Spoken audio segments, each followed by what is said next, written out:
के क्लास में हम लोग क्या पढ़ेंगे? खान पान की बदलती तस्वीरें, है ना। तो इसमें ये निबंध है, एक कहानी नहीं है, ये निबंध है। ये निबंध लिखे प्रयाग शुक्ल, है ना। प्रयाग शुक्ल ने बहुत अच्छे बात लिखे हैं कि पहले और अब में मतलब बदलती हुई तस्वीरें बताए हैं खान पान को लेकर।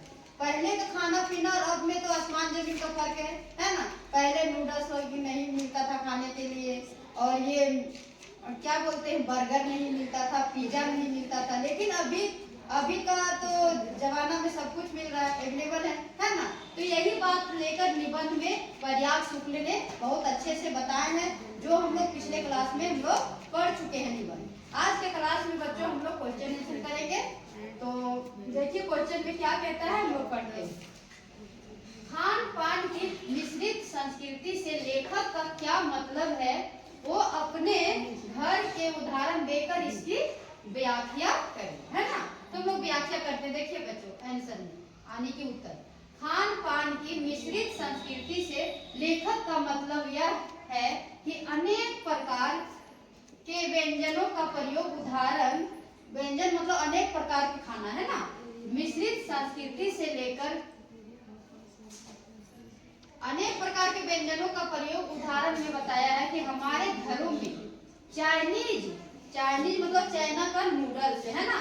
दक्षिणी भारत का इडली और डोसा, देशों के ब्रेड पिज्जा, और उत्तरी भारत का दाल चावल रोटी, है ना, सभी का समावेश देखने को मिलता है। यानी कि हर जगह का मतलब कि अभी बराबर देखने को मिलता है ना।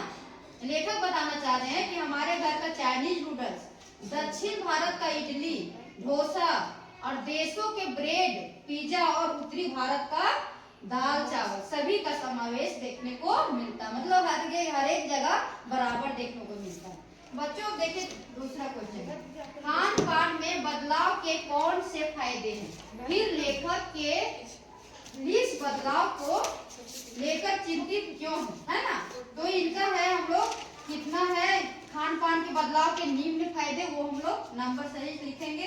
पहला है जल्दी तैयार होने वाले व्यंजनों का उपलब्ध होना, दूसरा है बच्चों व बड़ों को मनचाहा भोजन मिलना, तीसरा है देश विदेश के व्यंजनों मालूम होना, और चौथा यहाँ पे नहीं है बच्चों, यहाँ पे देखिए लेखक इस बदलाव को लेकर निम्न कारणों से चिंतित है। ये जो तीनों जो बदलाव हुआ ना 1 2 3 जो बदलाव हुआ उसी के लेकर लेखक चिंतित है। लेखक इस बदलाव को लेकर निम्न कारणों से चिंतित है कि ऐसा क्यों हुआ। तो देखिए चिंतित है तो क्या क्या में देखते हैं। स्थानीय व्यंजनों का चलन कम होता जा रहा है, स्थानीय व्यंजनों का चलन कम होता जा रहा है। खाद्य पदार्थों में शुद्धता की कमी होती जा रही है। और मतलब ये सबसे क्या देखने को मिला, कि अब जो भी हम लोग खाना खाते हैं उसमें फायदे कम और नुकसान ज्यादा हो रहे हैं, है ना।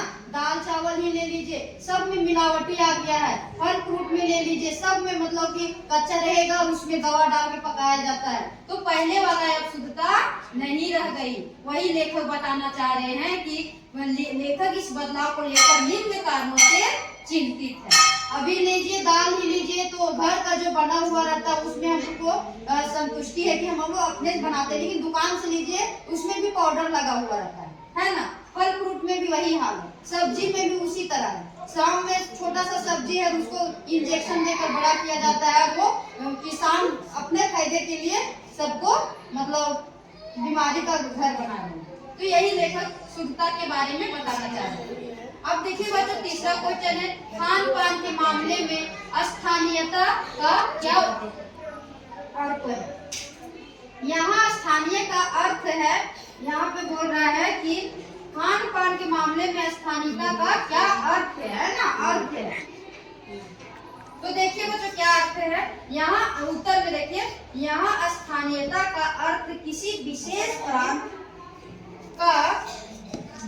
प्रांत को लोकप्रिय व्यंजन जैसे बम्बई पाव भाजी, यहाँ का बोल रहा है बम्बई का पाव भाजी, और दिल्ली के छोले, छोले कुचले और मथुरा के पेड़े और आगरा के पेठे, है ना, और नमकीन। ये कहाँ का खाना स्थानीय में फेमस है उसके बारे में बता रहे हैं लेखक कि देखिए कहाँ का स्थानीय खाना का फेमस है वो देखिए। विशेष प्रांत को लिया है लोकप्रिय व्यंजन, जैसे बम्बई का क्या फेमस है, पाव भाजी, और दिल्ली का छोले कुचले, है ना, और मथुरा का पेड़े और छोले कुलचे और मथुरा के पेड़े और आगरा के पेठे और नमकीन। पेठा मतलब समझते हैं ना, वो जो भतुआ कोंडा जो नहीं होता है उसका जो बनाता है व्हाइट व्हाइट, जिसको मुरब्बा बोलते हैं, उसी को पेठा बोला गया।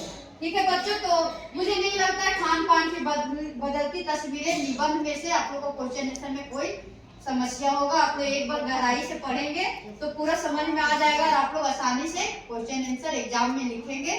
तो बच्चों ओके बाय, थैंक यू। अब आगे का क्लास में अगला हम लोग देखेंगे। Thank you.